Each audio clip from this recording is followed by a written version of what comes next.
16 minutes past 8, almost 40 arrests have been made after climate protesters blocked both carriageways of the M25 this week during rush hour traffic. Surrey police have issued the statement. Protesters have put their own lives at risk as well as those of others. But the plans to impose an injunction could also affect peaceful protesters. Joining us now, Liam Norton from Insulate Britain. We met him last week, says there's just no other option than to take this sort of action. And journalist Dawn Neeson, who thinks risking the lives of other people is never acceptable, no matter what the cause.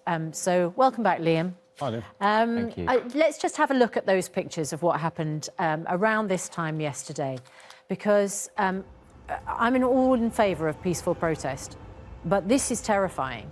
You know, you're talking about the M25 and vulnerable human beings walking in front of cars which could at any stage just knock you over. I don't understand how this helps your cause. And that's because, Susanna, and you know, you're an intelligent journalist, right? Yeah. And you haven't understood what I said last week about what we do in the next 3 to 4 years will determine the future of humanity. No, I understand it. I'm asking about those pictures. How is that helping your cause? If you understood it, you might start to understand that a little bit more. And Liam, just try not to be so patronising when you're talking to me. OK, I understand. No, it's not about patronising. No, it's the truth. Sorry, your tone is patronising. It's the truth. I'm asking specifically about how you're helping your cause.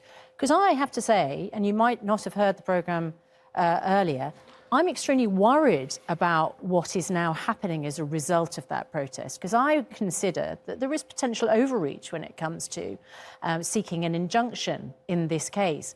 But I wonder whether what's happened is slightly backfired on you, because now the Home Secretary is going to get an injunction. He could have raised attention of this issue without putting all of these lives at risk. I mean, look at the traffic there. Are you not scared that one of your group might be killed doing this? Yeah, absolutely. And that's a price worth paying? Well, the thing is, Susanna, this is the other truth, OK, is that your worry doesn't change climate change, doesn't affect what we do in terms of climate change. Worry doesn't do anything. And people have been worried for 30 years. People have been writing letters for 30 years. People have been sending in petitions for 30 years. So it's worth risking the lives of your protesters. You would be prepared to lose your life over this. Is that what you're saying? Well, what we're saying is we're in this awful position, aren't we? Where nobody is doing enough in terms of trying to save the next generation from destruction. Okay, so you would that's what be we're looking prepared at. to lose your life and we understand, in order to raise awareness of this issue. Well, and people are going to lose their lives, Susanna. Okay, so that's the answer where is we're at. yes. Well, people are going to lose their lives if nothing's done. And when we consider what that means, that is a motorist on the M25 hitting somebody. It's terrible, isn't it?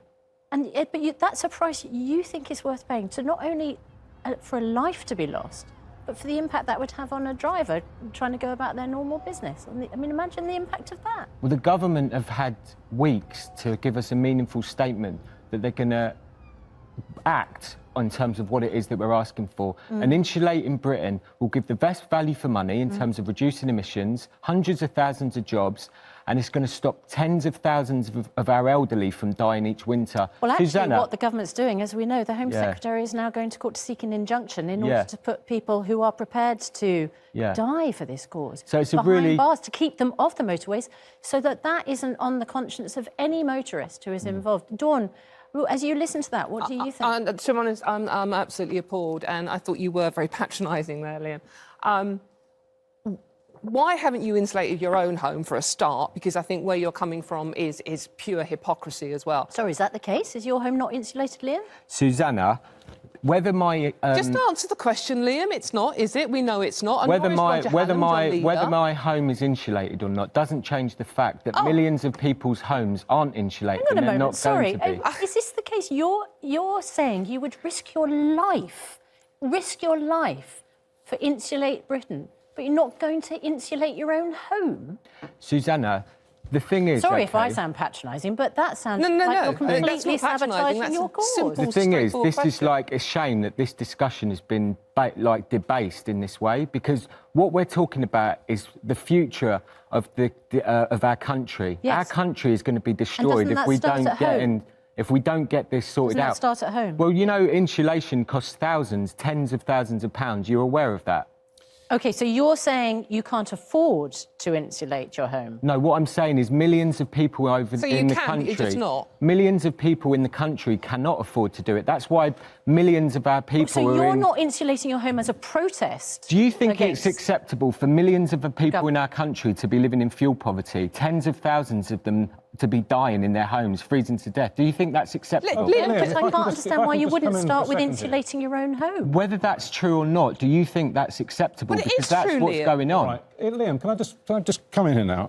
This time last week, when you came on, I put a couple of things to you. I read you the dictionary definition of fascism. Yeah. And it absolutely describes what your supporters are doing on the motorways. It is the act of a fascist regime to impose the will and the determination to impose some kind of global solution on the individual without consulting the individual and to dictate that to them. So I would say to you again that you are behaving like a fascist.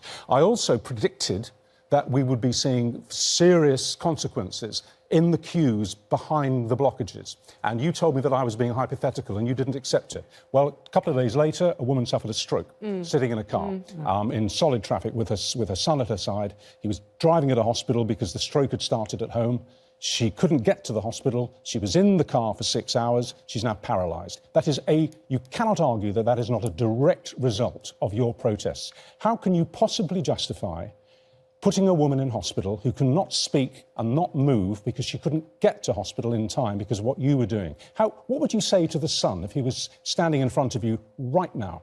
Well, we've tried to get in touch with LBC to speak to Chris, and they said what would you say to the son? they've not had any correspondence with him. What would you say to the son? We obviously feel terrible, and I would apologise and say how bad I felt, and he'd probably tell me to F off, you know, and I accept that. So, but it doesn't change the position that we're in terms of the climate and the position that we're left. You don't lose any sleep about that. You don't lose any sleep about the fact that there is an elderly woman who is only in hospital, paralysed, because of what you've been doing. You don't lose any sleep about that. Yeah. Well, why are you still doing it then? Because it might happen right now. Because if your guys are on the M25 as we speak, there could be somebody else suffering a heart attack or a stroke or some other fatal incident which wouldn't be happening if you weren't blocking the roads. Richard. It's going to happen again. Richard, it's like we're on repeat. Because you're not listening to what I'm saying about the future of this country. And you're not accepting responsibility for your actions. This is a classic case. Can I just finish? Can I just finish, Richard? Well, because if you say something that's stupid, I'll cut you off. So go on. Yeah, I'm trying to... So, in terms of... You're not listening to what I'm saying in terms of the future of our country is at stake, so I've said that. But then the first thing on the fascism... I am listening, and I agree with you. But the fascism... I actually agree with you that we should be insulating our homes. I think you're right. But, okay, I think the government should be helping people like you to pay for insulation. Richard, the way that you're pushing the argument is fatal, Richard, has fatal consequences. OK, let me finish. Let me answer that question. So, in 1937, do you know how many ministers, how many MPs supported Churchill when he was trying to fight You've just got your fingers in your ears, haven't you? You just cannot hear. Do you know how many MPs supported Churchill I don't care. in 1937? I'm not interested in Churchill. 6 MPs. I'm interested in people who can't get to hospital because of what you're doing. And Churchill was right, wasn't he? But he only had the support of 6 MPs. You're comparing yourself to Winston Churchill. No, I'm putting yourself into a historical situation that not always, the public are always with you, but you're still right. And we're right now. This is about what's right and what is wrong. That is the most we're talking about the future of our country. We're talking about the destruction of our economy. Okay. And we're talking about the destruction of our health service. And you keep talking to me about hypothetical situations, and you're refusing to listen to what I have to say about the future of this country. It was not a hypothetical stroke. We're right. We're right, OK? The pile-up that took place behind your demonstrators 4 days ago... Richard, we're right. We've been writing letters for 30 years... was not a hypothetical accident. It happened. These aren't hypothetical points. We've been writing letters for 30 years. We've been writing petitions for 30 years. We've been pleading with our government for 30 years. Risking people's lives. And what we're saying to the government is this. This is our line in the sand. We are demanding that the government make a meaningful statement to save the future of this country. And if they refuse to do it, then they can put us in prison. And that's the Home Secretary's decision. And I've had enough of talking to people in this country about what we're doing. You're doing appears. This is the state of things. Bye. Yeah, bye. So, gentlemen, ladies and gentlemen watching this programme, we now know that these protesters are actually following in the footsteps of Winston Churchill. That is the level of intellectual debate that they're able to bring to the table. They actually compare themselves to the stand that Winston Churchill took against Hitler. That's their parallel. What do we make of that kind of intellectual vapidity? Well, I think that just demonstrates where this particular group of people are. And I take what you said about fascism, but I also would add that they are actually on a par with terrorism. And whenever I had this debate with anyone from that movement and they say, we are like the suffragettes were, well, the suffragettes did admit back in the day that they were terrorists. So they are literally admitting they are terrorism. And, I've covered enough road traffic accidents and car crashes, and I've been to tell families that they've lost loved ones in car crashes. And you know what? Seeing them walk out on the M25 the other day brought back so many horrific memories. And if you were in a car with your family and you had an accident and caused a pile-up and you lost a child or you killed with them, as you said, Susanna, you've got to live with that the rest of your life. This is not helping the cause. Well, we all agree we need to do something. We might be getting this emergency injunction today, which means that if they go back, having been arrested and told that they can't go back, they break the injunction, they go to jail. They properly go to jail. You know what, Richard? I would actually send them to China, let them go and glue themselves to Tiananmen Square and see how far they get. OK. Dawn, thanks very much indeed. Liam, thanks very much indeed. Empty-chaired himself. And I don't know, I would have thought you'd insulate your own home before you risked your life telling everybody else to insulate theirs. But he doesn't take the point, does he? Or any of them. 28 minutes past 8. Morning, Lorraine. Crikey.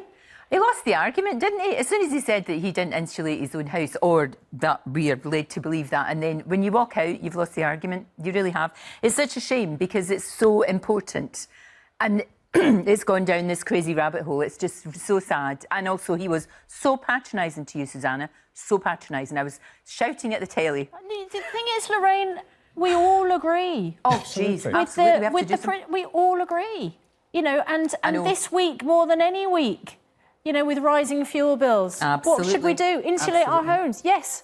I know. Risk your life and potentially put someone in a traumatic situation where they hit you on the motorway? No. No, it's funny, we had a senior member, ex-member of the Green Party on the programme 3 or 4 days ago. Yeah. And we were putting the same point to her that they are causing potential deaths in these queues. And this poor woman in hospital with a stroke. And that isn't the only thing that's happened. And they can't seem to step up to the plate and say, yes, that's wrong. And that's why we shouldn't be doing it. They slide off the point. And I have to say a comparison with Winston Churchill and the stand against Nazism, well, I'll remember that for the rest of my career. Yeah, that was insanely ridiculous. Liam Norton, a Winston Churchill for our times. Now, the government has struck a deal to restart production of carbon dioxide at plants in the UK after warnings of food shortages. It comes after warnings from the food industry that shoppers could start noticing shortages within days due to the crisis in CO2 supply. So has enough been done to stop the shortage? Joining us now, Secretary of State for the Environment, Food and Rural Affairs, George Eustice. I'm not sure if you caught the end of that debate, Mr. Eustice, did you? It was a very lively debate. I did. I did catch the end of it. But I can understand with these protests just how deeply frustrated people are. And it's a road safety issue at this stage. That's why the government is taking legal action today, hopefully to secure an injunction so that the police will have the powers they need to be able to intervene preemptively to prevent these protests. We've had massive support from our viewers, overwhelming support for this injunction idea. People are saying that although it's regrettable that we've had to go that far, we have got to stop this happening, and we've got to get these people behind bars because they're not just breaking the law. If they break an injunction, that means that they have to go to jail because they're in contempt of court. Now, I actually agree with the majority of people on this. Susanna's been absolutely right to point out that this is a very dangerous path to go down, because if we do take injunctions out against these protesters, what's to stop a future government or this government taking out similar injunctions against more peaceable protesters who they just simply don't like the message that they're trying to put out? Do you accept that this might be basically the thin end of the wedge? Well, I don't, because we've got a legal process, an independent judiciary, and the truth is we don't have this injunction yet. and we don't yet know what the courts will say. We're arguing for it. We think it's justified.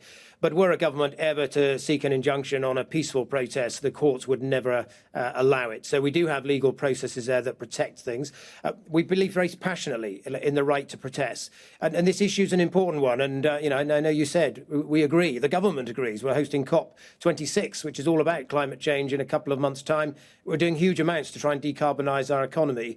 But, these types of protests, are a risk to road safety, disrupting people trying to go about their everyday life. And that's why at this stage it's right to escalate it, in our view, seek an injunction to give us the powers we need. On this programme, we heard from Ed Davey. He used to do a similar job to yours in government when the Lib Dems were in coalition. Now, he does not agree with the methods of Insulate Britain, but he totally agrees with the aims. And frankly, while we have seen this crisis developing in our energy supply and energy bills, insulating homes should be something that is done at a cost that is affordable for people, or should be completely subsidised by the government. Now, Ed Davey's appalled about the fact that the government has not continued initiatives that were put in place when he was there. Let's put aside their methods and the way that they operate and the tone they use and the lives they're putting at risk. But let's focus on the fact that this should be a much more straightforward and affordable process.